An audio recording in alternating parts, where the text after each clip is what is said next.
Good evening, everyone. I am excited about tonight's show.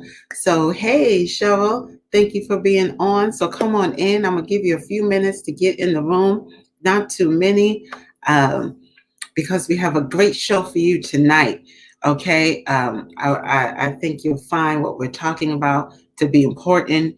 And it's a conversation we need to have and keep having so that we don't fall into the same mistakes that we've fallen into in years past. So I invite you to come on in and share this live, invite somebody to come on so that we can have this conversation. I have a special guest who will be on tonight helping us talk about what's next. Okay, what now? Now that the election is over, now that hey Alana, now that the election is over, now that we're in this limbo, what are we supposed to be doing now? Hey Teresa, come on, good to see you, ladies, beautiful sisters. Come on in. We need to talk. We need to get clear as to what it is that we should be doing right now. This isn't vacation time. So what is it that we should really be doing? Okay, so come on in, come on in. I'll give folk a few minutes to get in the room so that we can leave as much time as possible for our special guest to help give us some sense of direction when it comes to all of this. Okay, so yes, let me say thank you to all of you who have went on the Healing is the Only Agenda Boutique. Hey, Cousin Eunice. Good to see you who have supported me on the Healing is the Only Agenda Boutique. I appreciate you. Some of you have sent me pictures of you in your clothing, in your Healing is the Only Agenda t-shirts and leggings on your way to the gym. Hey, Martha. Thank you, guys. Thank you. You look awesome. I got pictures of a few sisters, and then some of you have texted me that you're loving the bath products. So I so appreciate it. Christmas is coming. So listen, it's there. Help a sister out, help another sister out by buying her something that can help her on her healing journey. All right, I'm gonna give one more minute, and then we go. Y'all know how I get. I'm just better go when it's time to go, so we can have enough time to have these conversations. Because we got to talk about it. We have to talk about it. So let me just tell you what tonight's show is about while people are still coming in. If they're going to come in, listen, I don't look at the numbers and I can't even see all of the numbers, but it'll be there. If they want to go back, you could always share it for people who might need to and want to hear it later on. But listen, okay, it feels like we got what we wanted, right? It feels like we were going hard for Biden, we were going hard for Kamala, we were going hard to vote, and vote again. And we did that. Okay, kudos to the Black community that came out, especially the Black sisterhood, who's been doing it and holding the whole country down for a couple of years now. Okay, so we've been voting. We did the vote. But the reality is, just because we voted don't mean that everything is going to change because there's a new president in office. Okay, a lot of people got upset. Obama didn't do nothing. But you guys, we didn't vote for the senators he had to work with, because we didn't vote in that one. Right? We didn't vote for some of the House of Representative people and the Congress people and then the local government people. So he ended up having to work with people that wouldn't work for him, that literally shut down a lot of things that he was trying to do. But then we hold the president solely responsible. Listen, we need to know now so we don't fall into those same patterns of complacency where we're like, okay, I did my job, I voted, now change the world. And this is what essentially tends to happen in our community. We get a president in office and we look at them like it's their job to change the world. No, I voted and nothing changed. It's not just the vote. There's so much work that has to be done. And when I tell you, this man has done so much damage, so much reversing of policies and things that impact our communities, okay, it's going to take more than a new president to reverse some of this damage. It's going to take more than 4 years of Biden and Kamala to reverse these damages. So what is our part? What do we need to do? Which issues do we need to jump on and be really making sure we are not letting up the pressure? What do we need to be doing? This is not the time to say, "Whew, thank God we won't have 4 more years of him." Yeah, but there's enough policies in place that even if he's out of office, you're still going to feel the impact of the things that he's done. So that's what tonight's show is about. What now? Let me introduce to you my friend and our special guest for tonight, LA Justice. Okay, she's a theologian, she's an author, she's an activist. She has previous careers as a biochemist and a teacher. She has an MA in theology, she and Black liberation theology, racism and social justice. She has an MS in medical sciences, specializing in biochemistry and molecular biology, and a BS in biology. And then she has an MDiv. Okay, talk about got it all. Okay, if you want to come from the molecular side, the biology side, the theology side, whatever side you want to come from, Sister Girlfriend is able to hold down that whole conversation and know what she's talking about. So she's coming on to help us decipher, hey, Jackie, what do we need to be talking about now? Where exactly do we need to apply pressure? So please put your hands together and help me welcome LA Justice. Welcome, welcome. Thank you. Hi, everyone. Thesis, Rants, and Musings. Okay, I talked about you being an author, but you just recently published an article about exactly what we're talking about. So yes. I'm going to give it over to you to kind of talk a little bit about your background, maybe how it led you into all of this. And then let's just start out with the question, what should we be doing now? Right. So let me just make a correction. Just because the MDiv is a degree that I don't have, so I don't. Right, I'm sorry. Yeah. Right. Represent myself as having a degree that I don't have. Yes. No, that's okay. But I do have an MA in theology, and like you said, I studied Black liberation theology, racism and social justice when I was getting that degree, and that attending seminary with you and everyone else is really what made me the activist that I am today, because it changed my whole outlook on not just about Christianity, but about the world in general. And so, I've been trying to understand politics more, understand social issues more. And with this presidency, man, I'm telling you, everybody, it affects all of us, but everybody, this was like a learning experience for everyone, because this is something in our lifetime that we never experienced before. Yeah. I mean, we thought President Bush was bad enough, right?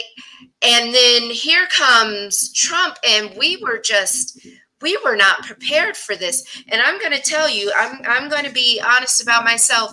When Trump ran the first time, I didn't vote. I was one, and I'll admit this. This is the first presidential election I have ever voted in, because I'm one of the people that always thought my vote didn't matter. And I was proven very wrong in the last 4 years. And this has truly made me realize, number one, if our votes didn't matter, why does this country try so hard to suppress our vote? But not only that, like you said, voting is just one part of the equation. because we can't just vote and sit back and expect everything to change. Right. We have to be active ourselves, and active in a way where we're not just trying to hold the president accountable for changing everything. There are social justice organizations that we can get involved with. There are all kinds of things that we have to do. We have to raise our voices. If you look on social media right now, one of the things that I noticed is nobody's really talking about George Floyd and Breonna Taylor and Ahmaud Arbery the way that we did 4 months ago. We're beginning to get into that mode of complacency.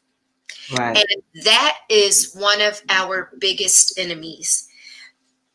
It's understandable because being Black in America has created a level of trauma for us, unfortunately, with everything that we have to deal with, all the oppressions that we have to deal with.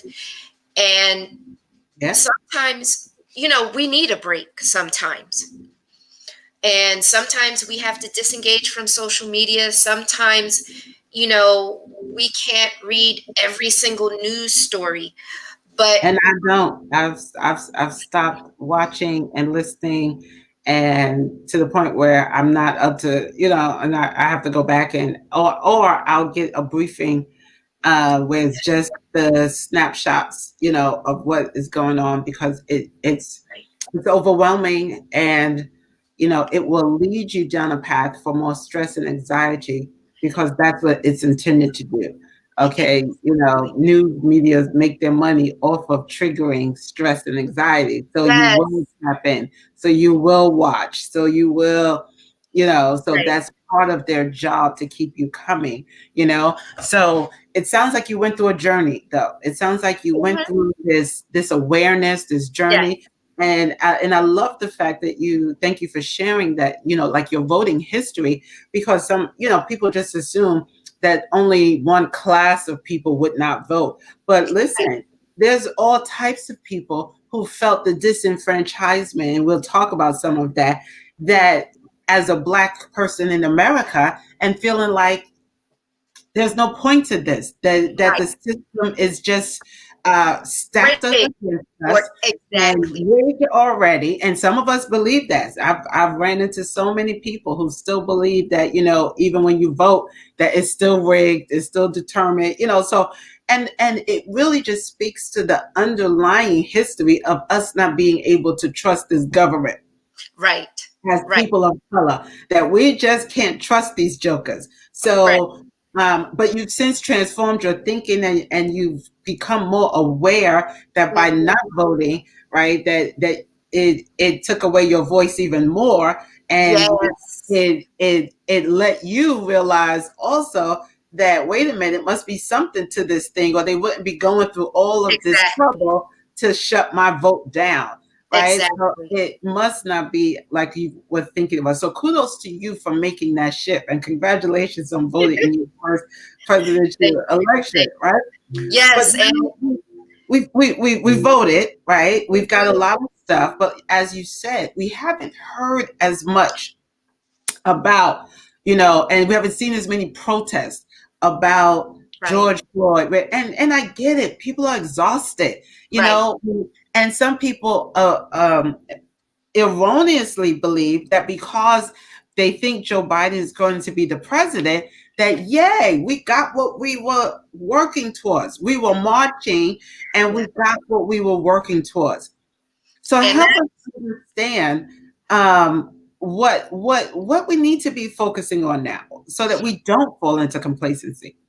right. So one of the things I wanted to talk about is the qualified immunity, because that's one of the biggest issues that we are facing in terms of all of the various cases of police brutality. And so where we stand with that is that So qualified immunity is something that actually came about as a repercussion for the civil rights movement. So it went into place, I believe it was 1967, if I remember correctly. And so what has come out of that, as we know, is that police get protection from being held accountable for certain actions that they commit, um, whether it's murder or not. And it's an act that they have been able to fall back on, and they are not always held liable for their actions, even if those actions result in murder. And that's what we see with Breonna Taylor, with George Floyd, with Tamir Rice, with Eric Garner. You know, they have a protection against liability, even sometimes if it results in murder.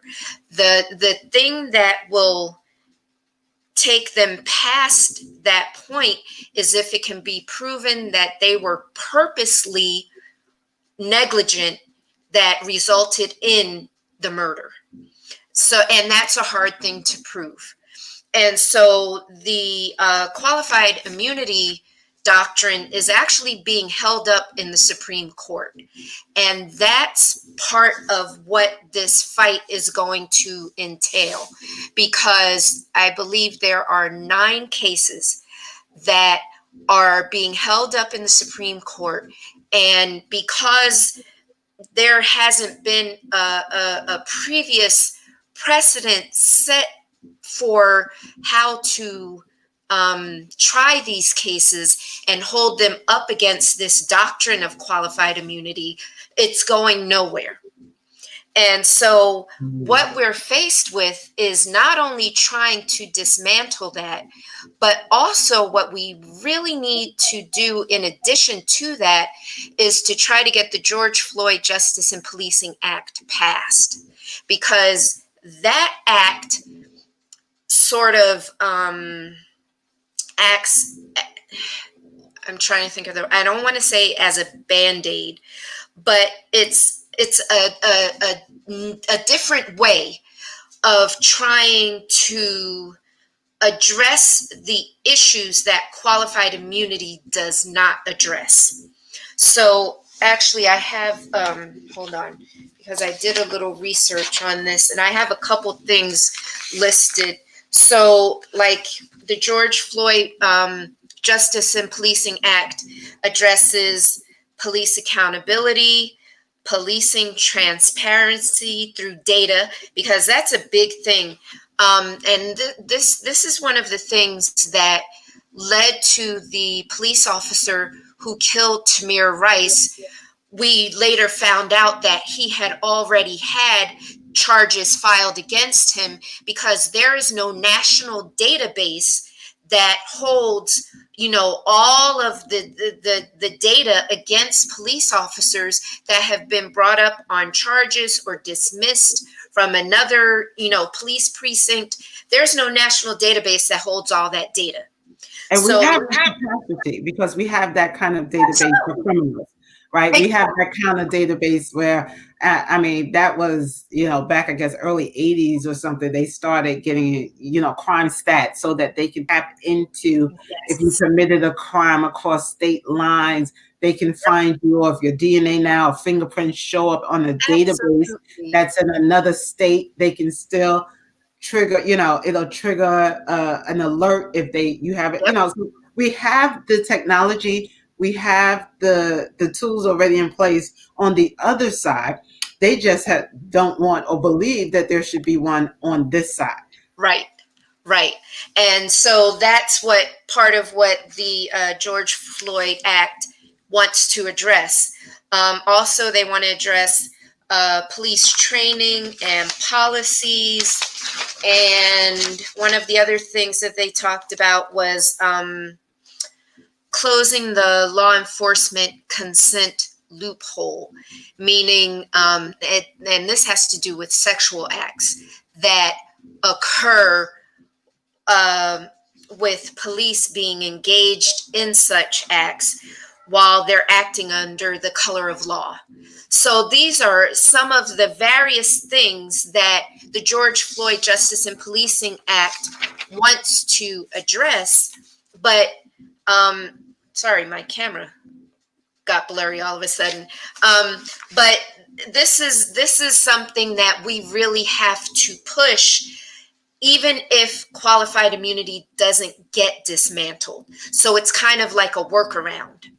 Okay, so if I'm hearing you correctly, you're saying because we have pretty much a Trump inspired Supreme Court, Supreme Court, that they're exactly. saying, that are going to uphold white supremacy and the policies that protect the oppression of Black people, that we Yes, can't rely on the Supreme Court to rule in our favor, especially when it comes to qualified immunity.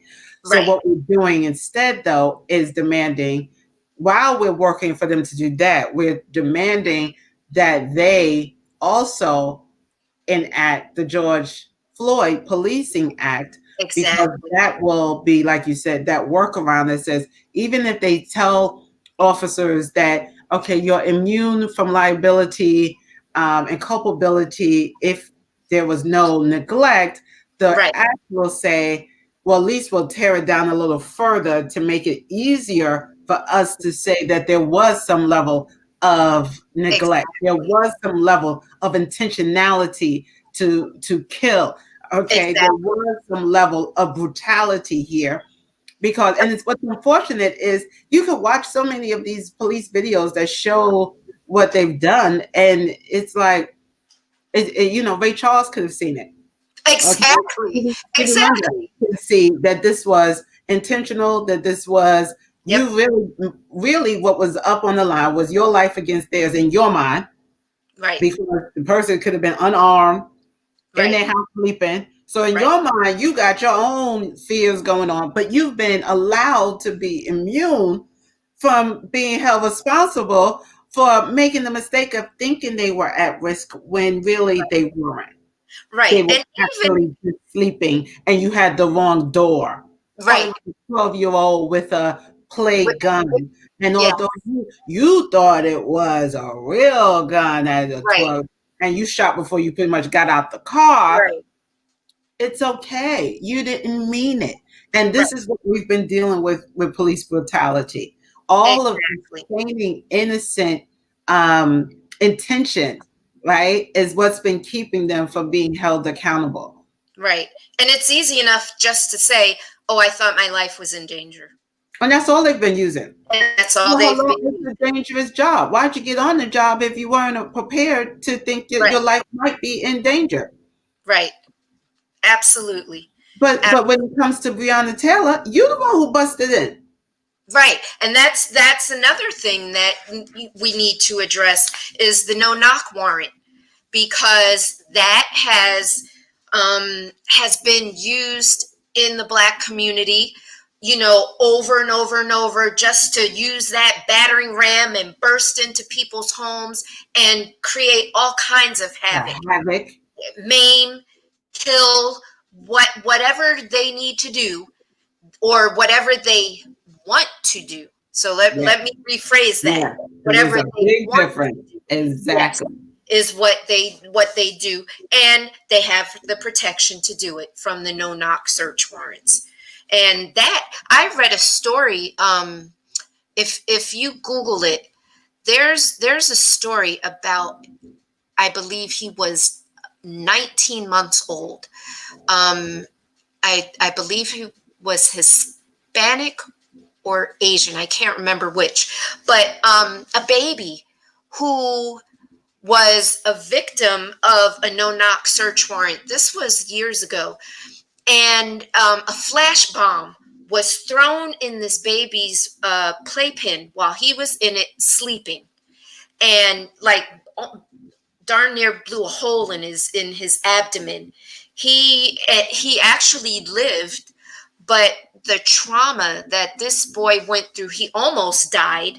His parents had to deal with it. Not only that, while if I remember the story correctly, while the parents were bringing the baby who, has a hole in his stomach, bleeding, dying in their arms, almost, I should say, almost dying in their arms, but he was near death. He was dying in their So he arms. was, right, exactly. And instead of rushing him to the hospital, they're putting cuffs on, beating down the parents, making them hit the floor, trying to put them in cuffs instead of taking care of this baby, a 19-month-old baby. And it's just horrible, the things that, and the thing is, these are just the cases that we know of. Right. How many more cases are we completely unaware of? How many more, George Floyd's are there that just didn't happen to be caught on camera? Right. Right. And I didn't even, I got to be honest, I never had even heard, hey, Key, I had never even heard of no knock search warrants until the Breonna Taylor. I didn't know there was anything like that existed. But I Yeah, think and I think it's big in New York. it probably is. But I've been out of law enforcement in that way for a while, so I was not aware that even existed. But I think what's most what we don't understand most about it is the people who make these decisions to tell the officers that they can get and have this no knock search warrants are judges, Judges, right? exactly. And a lot of these judges are appointed by your mayors or your governors, or elected to some of their Yes, positions. So when we don't vote even in those kind of things, or we don't pay yes, attention to who we put in office and what their real policies are, we get stuff like this where these judges right, just say, yeah, go ahead. Why would you need a no knock search warrant? right, absolutely, Whatever happened to guilty? I mean, innocent until proven guilty. A right, no-knock search warrant presupposes that you're already guilty, so I don't need to come in and knock and give you any rights. I could right, just bust in your home and arrest you because I know you guilty. right, And the reason I know you guilty is because you black, right, and we had a exactly, tip that this is the house that drugs was being sold under. And so Breonna Taylor's case, you already had the person you was looking for, but right, you still knocking down her door because you want to swear she's involved. Where's her innocence until proven guilty? right, They don't want to do police work. right, Okay, they want to play cops and robbers and right. just like they did as a kid, where you just pretended one is a robber, one's a cop, and they've decided that we are always the robber. Always guilty. So we're Exactly. always guilty. They're always the cops. They don't want to do good police work, Right. because Yep. if they had done their due diligence, then they wouldn't have they would have known that Breonna Taylor was already done with this dude, had nothing to do with it, and they wouldn't have been busting down her door. Yep. If they had done just a little bit of investigation, they could have just a little surveillance. They would have seen that she got a new man Right. and he's got a license to carry. And Yep. he's spends the night at least 3 or 4 times a week. Like, there's so much regular, typical police work that could have been done to make sure what happened didn't happen. Right. But Right. they don't do their job. Okay, they just come in because, again, it's cops and robbers, and then they get this qualified immunity. Exactly. Which Who, just who, allows them to kill us with impunity.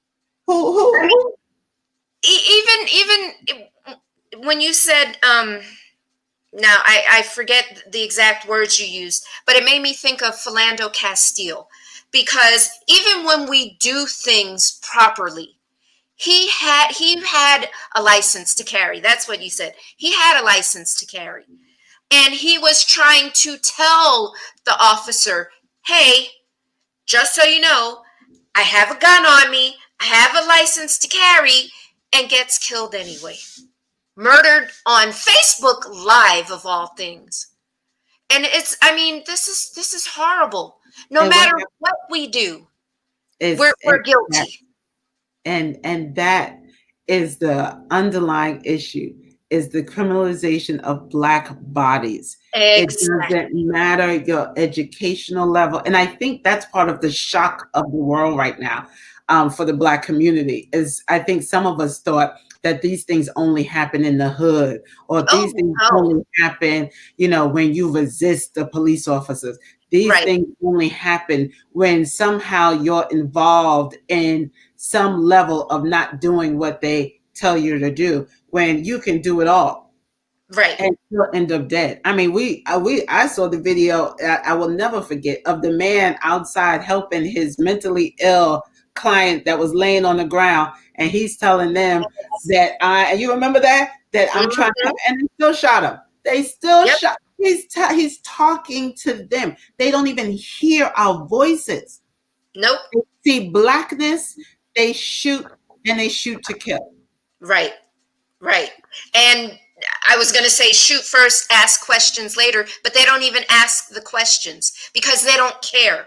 They All don't they care see is black because skin and there's no culpability. There's no way yep. to get in trouble. Okay. So they push the envelope as much as they want. And then they walk around. They walk around Arrogant. arrogantly, like Yes. they are being victimized. Yeah. Like the fact Oh that we my God. are Yes. telling them that their behavior is not okay. Yes. And to me, and I went to John Jay College of Criminal Justice. I tell everybody, law enforcement is my first love. I went to school with a lot of cops, and I will I didn't promise know you, that. I believe, yes, I have 2 degrees from John Jay College of Criminal Justice.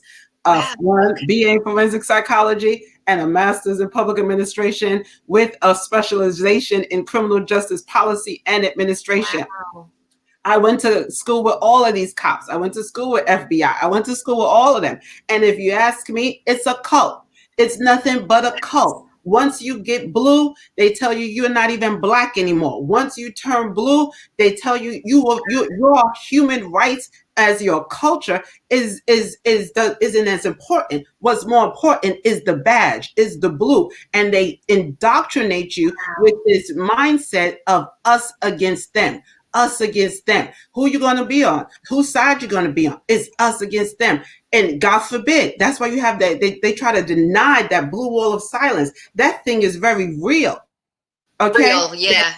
Yep. So you have so many of our Black brothers and sisters and forces where if they open up their mouths, their careers are done. If they're open, if they say anything about the brutality and the things they see, they could just forget it. They are not going to get promoted. They're going to be a beat cop for the rest of their lives.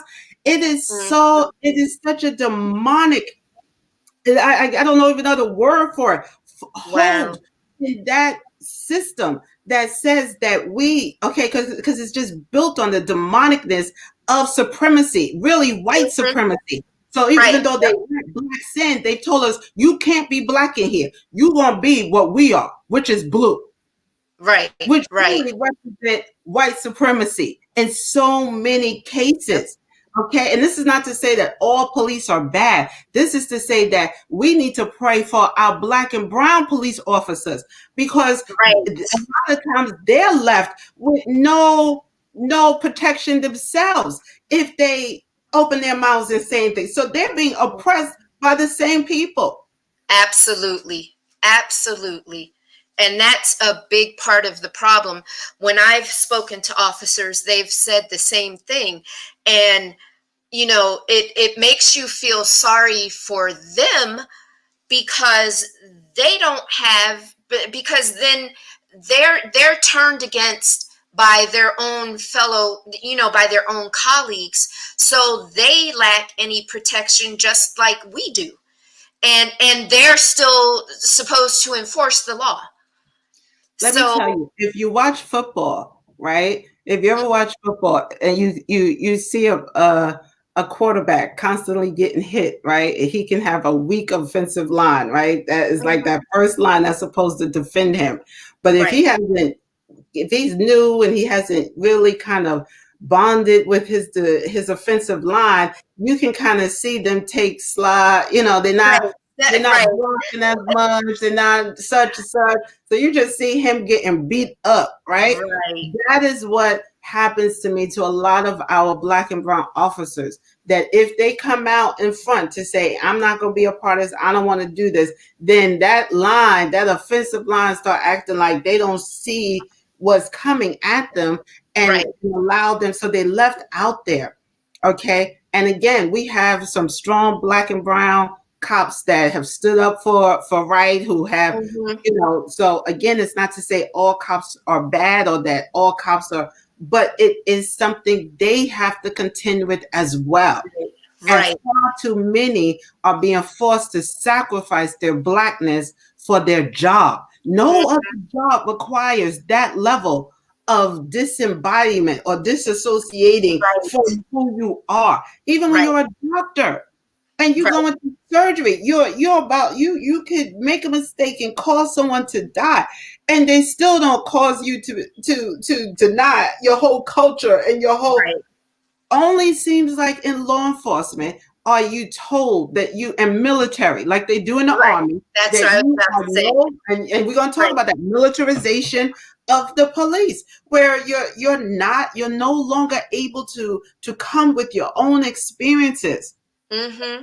Absolutely. You have to deny it all and act like all of this is good and okay. And when I see my fellow brothers and sisters that are officers not even be able, and then they get so indoctrinated they don't even see it for themselves, or they I too are know. a part of the oppression.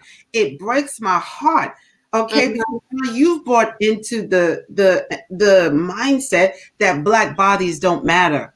Right. You into the mindset that just because we have drugs in our neighborhood, that somehow makes us less human Right. than the drugs in the white neighborhood. And if Right. you tell the truth and look at the data, they do a lot more than we do. A lot more. We Exactly. have more access. They listen. Only white kids knew about snorting glue. We ain't know nothing about that. Right. Right. They started early on figuring out what you can Yep. do to get high, and none of that was criminalized. Right. Everything Absolutely. that we were able to get our little hands on as a Right. black community was criminalized Criminalized, the 10th which percent. led to the mass incarceration problem that we have today Yes. because of exactly that. And That war on that's drugs, that mass incarceration, the privatization of prison. exactly. And that's another thing that we really, really need to continue fighting because I mean it's absolutely ridiculous the vicious cycle that has been created by this and by criminalizing marijuana, which now everybody wants to finally decriminalize, but by criminalizing marijuana, getting these bodies in these prisons in order to make money. Let's face it, that's what the privatization of prisons was for, simply to make money. But not just that, we also have seen judges who were putting innocent people in jail, trying Yes. children as adults just to get some bodies in there so that these private prisons can Yes. make money and That stay. you have stock in. Yes. Yes, exactly. Exactly. And so what happens is that, once they're released, even if charges are dropped, they've lost jobs, they've lost, maybe contact with family. Unless their records are expunged, they have something on their record. It Which affects impacts your ability to get another job. exactly, which When you then got to declare that you when on the job application and they're asking you, have you ever been convicted check of a that box. felony? You got to check that box. And that it doesn't Yep, just stop with the check. You then have to declare what the conviction was and yep, further questions that go along with that. So now you got to put all your business out there yep, about your history, even if it was 15 years ago. right, Because exactly, they never have a time frame where you convicted of a felony in the last 5 years. It doesn't say that. It says, have you ever been convicted of a felony on a right, lot of these job applications, which just then disenfranchises them even more. further, yep, exactly. And a lot of what we're going to see now is a lot of the people that were out there protesting for George Floyd and Ahmaud Arbery and Breonna Taylor. A lot of those people, a lot of those protesters who were doing it in good faith, who have gotten arrested, they're now going to have, permanent records. So this is part of the problem with criminalizing Black bodies, just like you said. And it's something that, these organizations are really going to have to continue to fight. Because let's face it, a lot of the change that we have even had in this country has not been because of a president. It's been because of these social justice organizations that work so hard to make certain that to stand up for our rights, to really fight for the people when the people feel like they don't have a voice. And so, but that doesn't mean that we don't still hold the president accountable. We do, but we have to do both and not either or. Right, right. And that's where we get stuck at, to me, where we start thinking that only thing we need to hold accountable is the president, not understanding how decisions are made on certain Right. levels, right? And then we don't hold anyone else accountable. So to Right. me, it's like, okay, but while you're protesting, and while you're protesting, or while you're also screaming about things on the higher level, you got to get involved on the local level. Right. Right, you got to really stay on top of your state, because what the Supreme Court Yes. is set up to do right now is to give more and more power to individual states, Yes. right? So that these red states can do the work, right? So it Yes. doesn't have to look like it's coming from up there. Why the president won't have to do all this if the states are allowed to do what they do, and nobody fights it, and Right. nobody overturns it. Yes, and that's a historical problem, because back during the civil rights era, that's all they talked about: states' rights, states' rights, states' rights.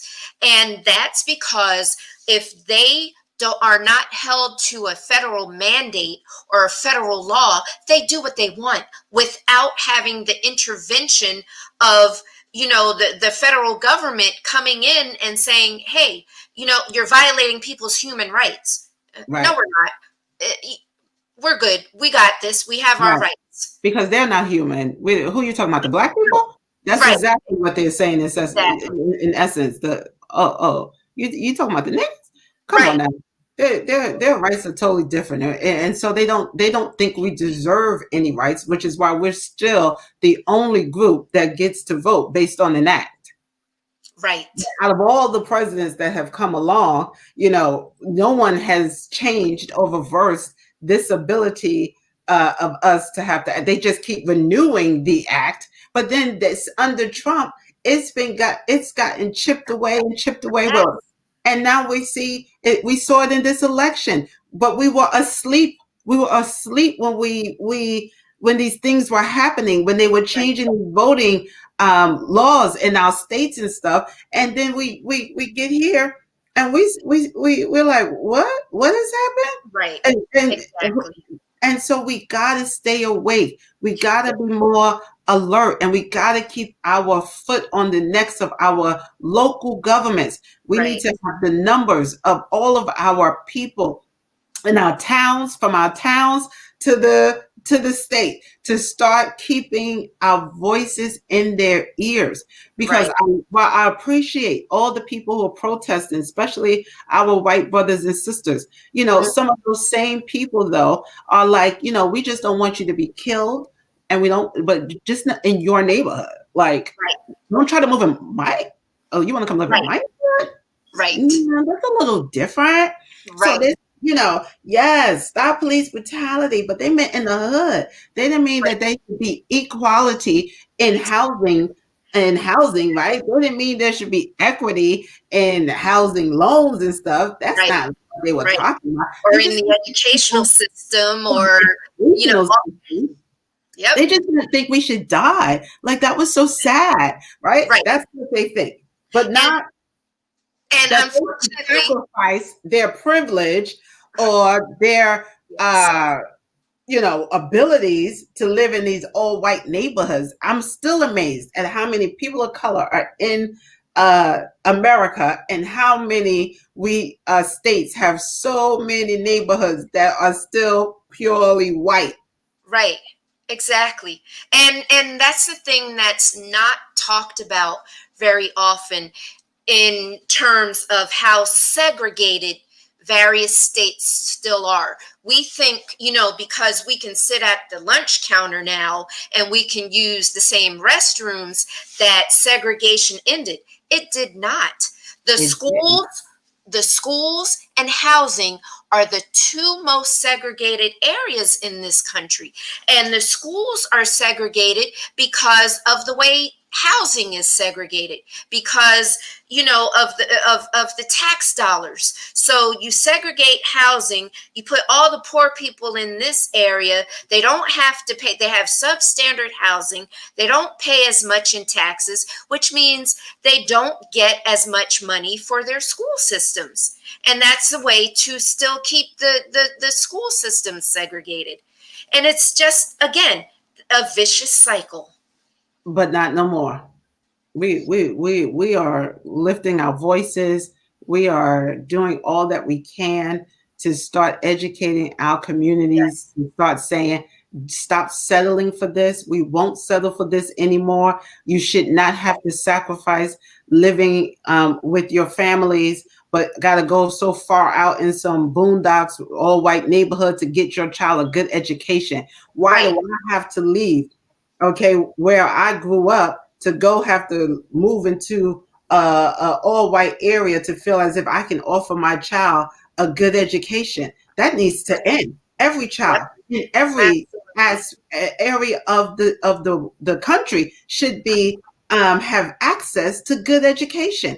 But the zoning laws and the rezoning that they've done, Yes. especially during this voting stuff, rezoning so that you are now your voting place is so much further away Right. from where you used to be, rezoning so that you can be priced out of certain neighborhoods and your children don't Gerrymandering. Yep. have to go to that particular school. Okay. Right. And the white flight that still happens when black people start moving into the neighborhoods. Like there's so much damage and so much work to still be done that Mhm. we just can't afford to be complacent because we think we got Joe and Kamala. Okay. That Right. is not how it works because guess who's still going to be there? Mitch McConnell is still going to be there. He still got his seat, right? Yep. And some Yep. of all those other racists we've been using. Amy, what's her name? Amy Coney Barrett, Oh, who just Jesus. got confirmed.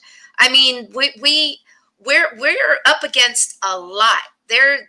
So and as Black people, we have our constitutional rights are in jeopardy. Our civil rights are in jeopardy. Our human rights are in jeopardy, and women's rights are in jeopardy.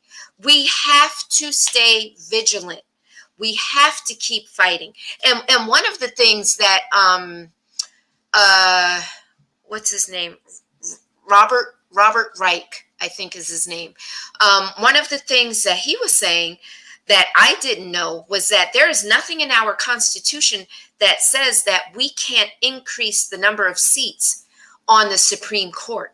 So that's something that we have to become more vocal about, to try to push to get more representation on the Supreme Court. Because if there's nothing that says that we can't, then we need to push for more seats on the Supreme Court. We need diversity. We don't Yes, get nobody black on the Supreme Court. right. And That Clarence guy, Thomas doesn't count. listen, that guy sitting up there ain't black.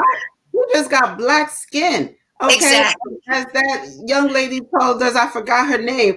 Okay. That just because you got skin don't make you kin. Right. Okay. So we ain't got nobody black up there. Yep. Okay. And we don't have nobody looking at the interest of black and brown people. And Right. unfortunately, my heart bleeds for our brown people because so many of them, and brown meaning Latinx, right? That's we Right. can, Okay, Latinx community. So many of them voted for Trump, and I don't Oh, I understand. know. So many of them voted for this dude because they believe and got caught up in the colorism, thinking that they're also white, Exactly. and think, well, Exactly. you got your kids Kids in in cages cages. Yes. at the border. Yes. Those are your cousins over there, and you're Yes. gonna vote for this dude because you think he's Christian and you're evangelical now, and you've been listening to Focus on the Family. Right. It's another demonic force to me. Okay, we've been so like, and I used to listen to Focus on the Family as a kid because it was the only Christian kind of radio station. But all they promulgate is oppression.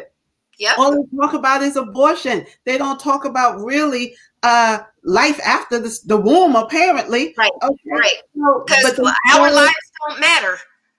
they just wanted to come through the canal or the C-section. Then after Right. that, To we be don't able to care what kill happens us to you. later. We don't care what happens to you after that. Right. We don't want to give you. We don't want to make sure you have health care.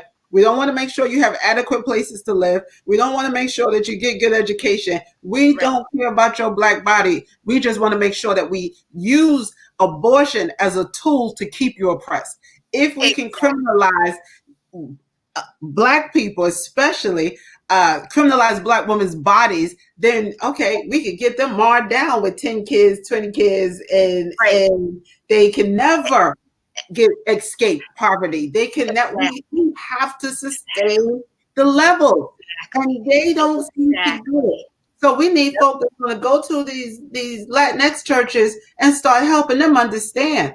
While Right. you might be thinking you right voting your values, but what you really are doing is being deceived Exactly. And because so no, many, and it's not just, listen, it's not just the Latinx community, it's a lot of the black community too. I heard a horrible commercial down here on the radio, and they made sure it was a woman who you could immediately identify as black, older black woman, who was saying, if I remember correctly, the commercial was talking about voting for Christian values. You have to vote for Trump if you're voting for Christian values. And it was very homophobic. It was transphobic, and everything. It was disgusting, this commercial. And then it ended by saying, so if you want to go before the throne of grace and explain why you voted the way that you did, yes, yes, yes.